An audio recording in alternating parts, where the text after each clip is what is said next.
let it go, all right? I saw one brace, but not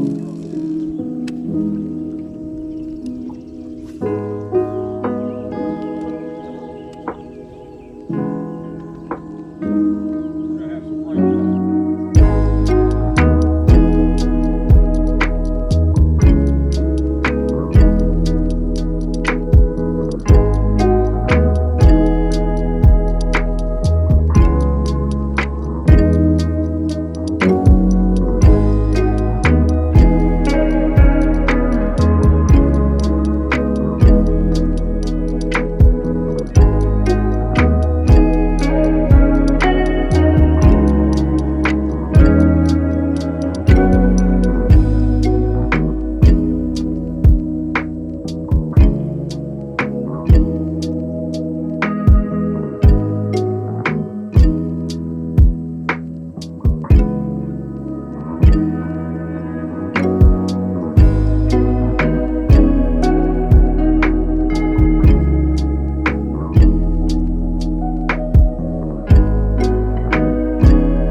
Gotcha. All right. Had a pretty good morning out here on Dale Hollow. Topwater bite was on. Had a shad spawn going this morning. Got a couple nice slot fish.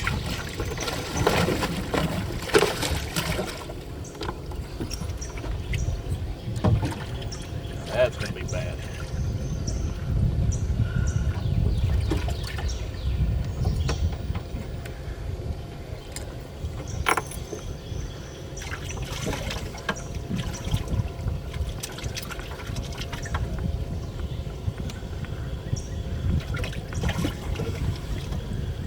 Got one just over 4.4 on the upper side of the slot.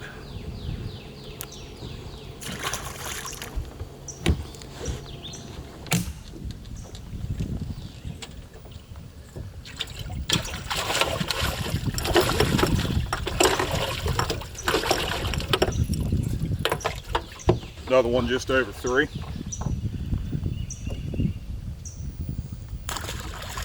Both those fish came off of topwater. I'll show you here in just a second what we used to catch them. We fished Dale Hollow last week. Couldn't buy a bite that day. Bass had just moved out onto their post-spawn areas. Real finicky. Tried everything from hard baits down to finesse. Couldn't get a bite. Came out here today. Water's kicked up to about 71, 72 degrees, and the bass are definitely out of their post-spawn funk, and they're starting to really chase shad. Last week we came out here and there was a full moon. Caught one on topwater early. Couldn't buy a bite the rest of the day. Bass are definitely out of their post-spawn funk. They're starting to chase shad. We've got a really good shad spawn going on right now in Dale. Focusing on bluff walls in about 18 to 30 feet of water, real steep transitions. Most of the bass we caught today came off topwater. This is what I'm using right here. This is a Mega Bass Diamante X in the color Milky Pearl. It's a really good walking bait. You can cast it a mile. You can work it slow, work it fast. We've been varying retrieves. They don't seem to like one thing today. The only thing I do modify on this bait, these are Trocar #2 treble hooks. I swap all my treble hooks out to these. These are a really stiff hook. Mega Bass makes a great bait, but the hooks do tend to bend out.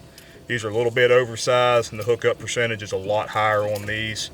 Throwing it on a Dobbins Champion DC 733 with a Tatula TWS reel, 8-to-1 gear ratio.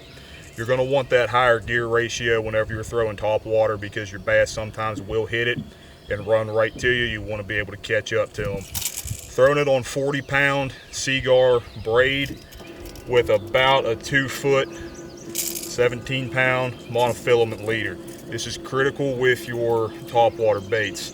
It's something I was shown a while back, and it's something that's helped me catch a lot more fish. This braid does not stretch at all. 17-pound monofilament will stretch.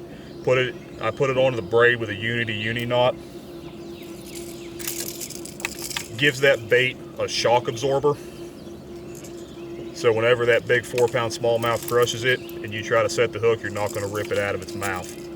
If you get down to Dale Hollow here in the next couple weeks, fishing's definitely good right now. We caught all of our fish within the first couple hours of daylight. Something else that I played around with a little bit today, I actually lost one that I think was bigger than those. Live scope game down here is phenomenal. Throwing a Northland tackle, 1/8 ounce head with a little Z-Man jerk shad on the back of it. Lost a nice one. Had a lot of them come up and look at this, but just didn't get hooked up. Topwater bite was too much fun to put it down.